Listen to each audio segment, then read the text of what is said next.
Feinstein. Thanks very much. Thanks, Mr. Chairman. Director Freeh, I just want to thank you for your service to the FBI and to the country, and you certainly made a very precise and spirited defense of the agency, and I know there are a lot of people that appreciate it. Mrs. White, I want to thank you for your service. I think you run one of the foremost U.S. Attorney's Office, or did run in the country, and thank you for those very successful prosecutions. And Mr. Pilar, I just want to say that your views, for me, are having greatly increased value. The more I listen to you, the more I see the depth of your knowledge. So I thought it might be a nice thing to say that. Ms. White, let me begin with you on FISA, because it's been a kind of ongoing interest for me, and that subject is the wall. And as you know, we're still awaiting an appellate decision from the FISA court. But in the Patriot Act, we changed the standard for FISA from a primary purpose, must be foreign intelligence, and added the word significant purpose. And now the recommendation of the Attorney General is essentially to even break that down further. What are your views? Do you believe that significant purpose is substantial to overcome and break down, as you described, that wall to be? I would have thought so until the FISA court decision. In fact, as I think I mentioned this morning, I was instrumental in making the recommendations in both directions to get the walls down, and I think there's no question that the primary purpose test, which I guess was engrafted actually by courts prior to the USA Patriot Act to some extent, did retard, I think, seeking FISA applications out of a concern to defend, that record, that indeed if there was a criminal prosecution and you had to defend the FISA wire, that you want to be very careful and very conservative about that. I think too conservative. I think the Justice Department was too conservative in some ways. But there's no question that the primary purpose test was a cause of a lot of that. I would have thought the change to a significant purpose would have been sufficient, but I doubt that now given the decision.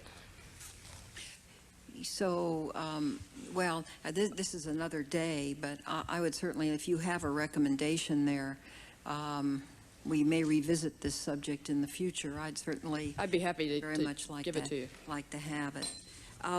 Mr. Freeh, if I might, in reading through Dr. Hoffman's written report here, he's vice president of the RAND Corporation, he points out, and this was interesting, that really not until 1980, as a result of repercussions from the revolution in Iran, do the first modern religious terrorist groups appear. And they amounted that year to 2 of 64 groups that were active during the year. 12 years later, the number of religious terrorist groups had increased nearly 6-fold, representing 1/4 of the terrorist organizations who carried out attacks in 1992. Significantly, he says, this trend has not only continued, but it has accelerated.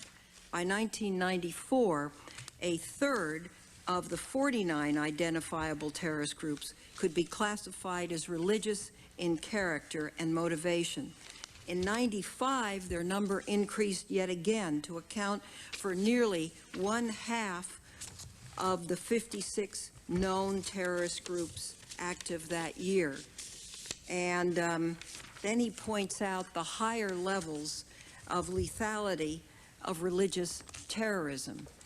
Now, my question ties in with that, because I think for a law enforcement agency, that even makes the intelligence gathering much more difficult. Agents that I have talked to, when I've had a chance to sort of talk to them informally, have said that most of their work surrounds the opening of a case rather than pure intelligence gathering.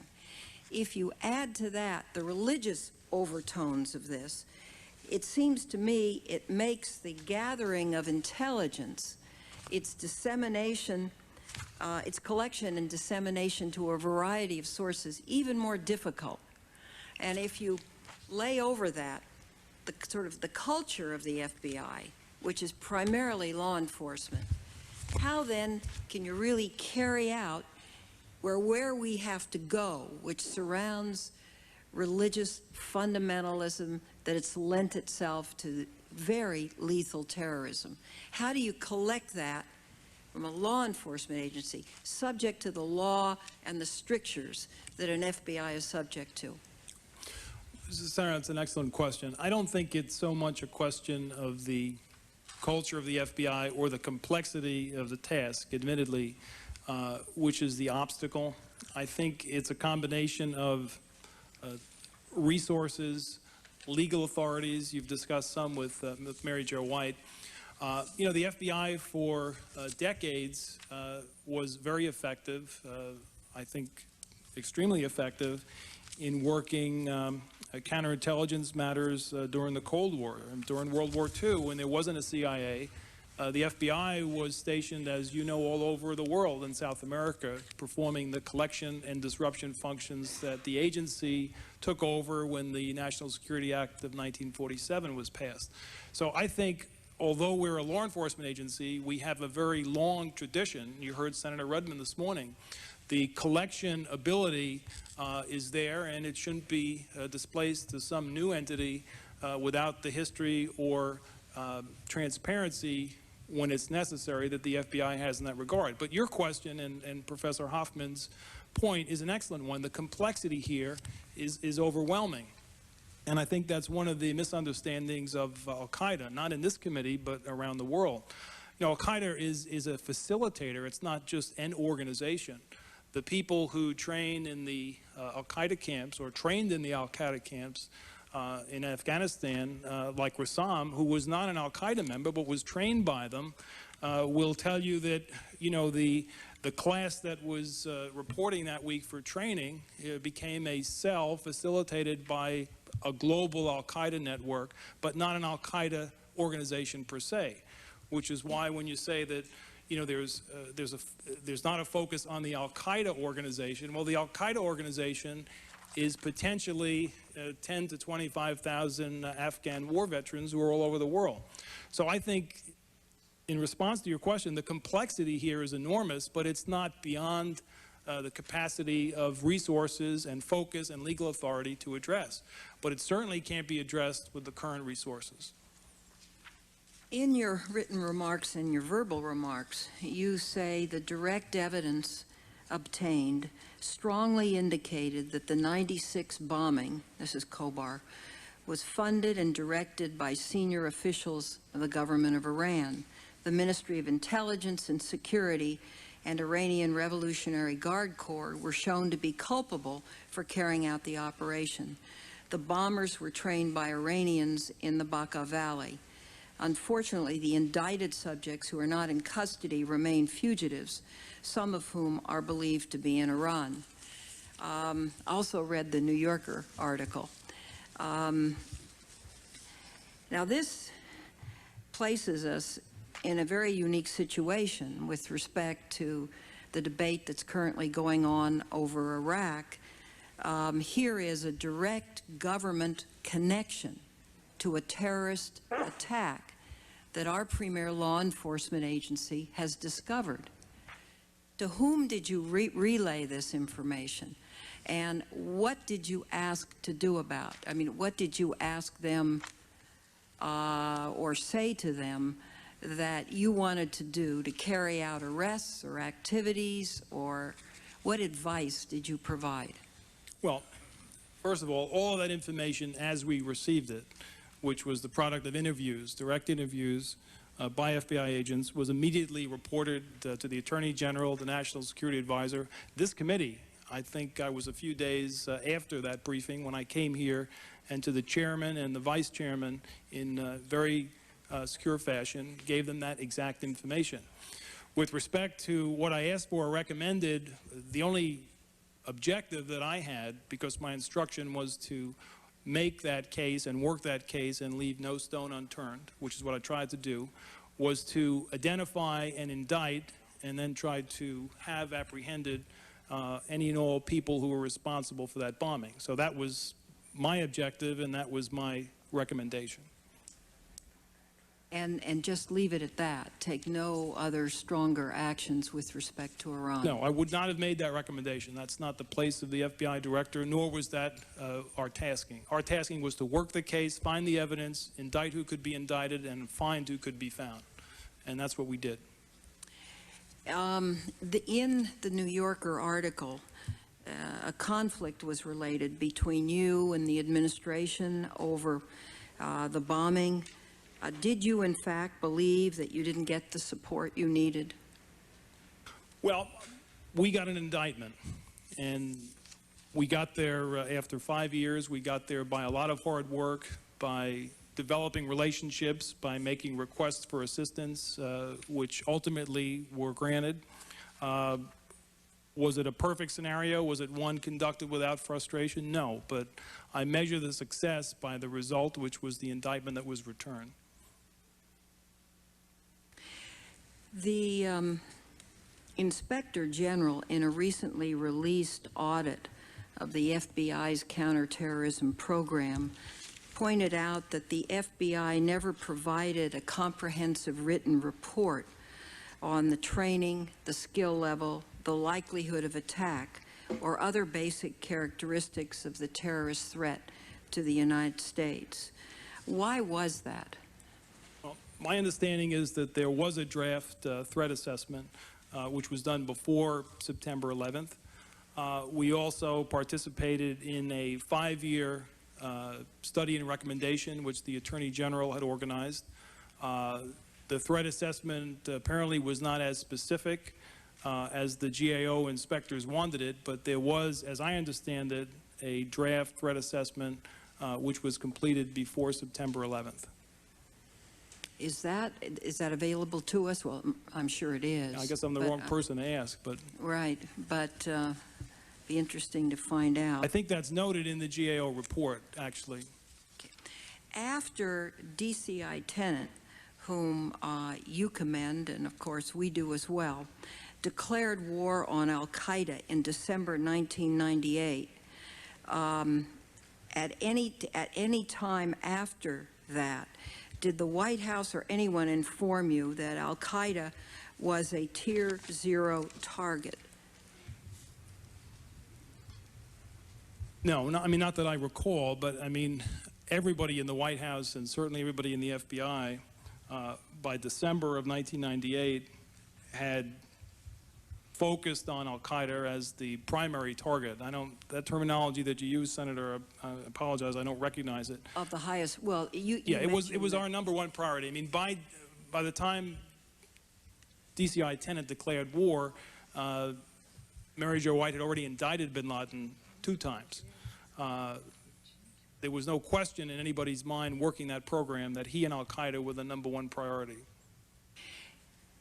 You have some recommendations in your written report based on your rather considerable experience with these terrorist bombings in terms of turning the FBI, not turning it, but encouraging its intelligence gathering and the communication of intelligence, its dissemination to other intelligence agencies.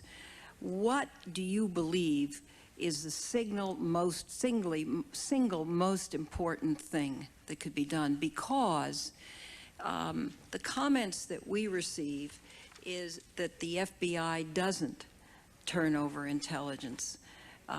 We've heard that, at least I have, from the NSA. We've heard it from the CIA. Other than putting detailees, which has been the case, to work in the CTC, which is one way of doing it, how do you break down that? I don't want to use the word culture, but that's the word that's been used to define it. What's the single most important thing that you would recommend be done? Okay. I think there's a couple things, and I don't subscribe to the characterization culture. It's a generality that to me doesn't have any relevance. But I think you do it in a number of ways. You do it by a top-down decision and implementation of the kinds of sharing initiatives and motivations and opportunities that existed. We brought a succession of senior CIA officers, as you know, over to the FBI. And senior FBI agents went over to run the Counterterrorism Center as a deputy on numerous occasions. The notion there was a simple one, that not only would we have an exchange of officers, but the CIA officers who came to the Bureau had line authority in the counterterrorism unit. That's one way. The other way I recommend in my recommendations, interoperability of databases. We don't have that, not just between the FBI and the CIA, but around the government. It is a hugely expensive but not technically complex solution to most of the problems that we've been talking about and that you've been hearing about in this committee. Gaps and lapses in little facts and bits of information going where they need to go quickly and efficiently. We don't have that. Obviously, resources, statutory authority, the Patriot Act goes a long way in breaking down the wall that you and Ms. White were talking about a moment ago. You know, changing the domestic guidelines and the FCI guidelines, which are now being changed, by which the agents in the field have operated for many, many years with respect to opening investigations, using sensitive techniques, et cetera, et cetera. So I don't think there's one single thing, although the interoperability of data, Right. Which almost guarantees participation and exchange because of the momentum of that technology, would really be critical. Encryption, which is something that I was interested in, and I recall that you met in my office with some of the CEOs of the major computer firms on this issue. I was under the impression that agreements had been worked out with respect to the key issue, and that the problem was somewhat solved. Is that the case today, or is it not the case? No, that is not the case. And I would give you more credit than just participated in the meeting. You set the meeting up with the senior CEOs in the industry and pursue that. We have right now some very important and very successful voluntary arrangements and exchanges with industry which go a long way to solving the problem. The problem, however, is not solved. There is absolutely no legal authority for your law enforcement officers to retrieve with a court order in hand the plain text of a terrorist or someone else in a intercepted communication or in some stored data. They fixed this in the UK. The Parliament passed the statute. We tried here, as you know, many, many years. Chairman Goss, I can't praise you enough for your leadership and your industry. Norm Dix, who's not here. We got absolutely no support any place in the government, quite frankly, either down the street or up here. It is the single greatest vulnerability to our technical capacity to prevent terrorism. And it is unaddressed in the Patriot Act. It is not being addressed anyplace else. It is mind-boggling that with the political atmosphere and the momentum we have to fight this war, that we can't fix this. My time is up. Thank you very much. Thank you, Mr.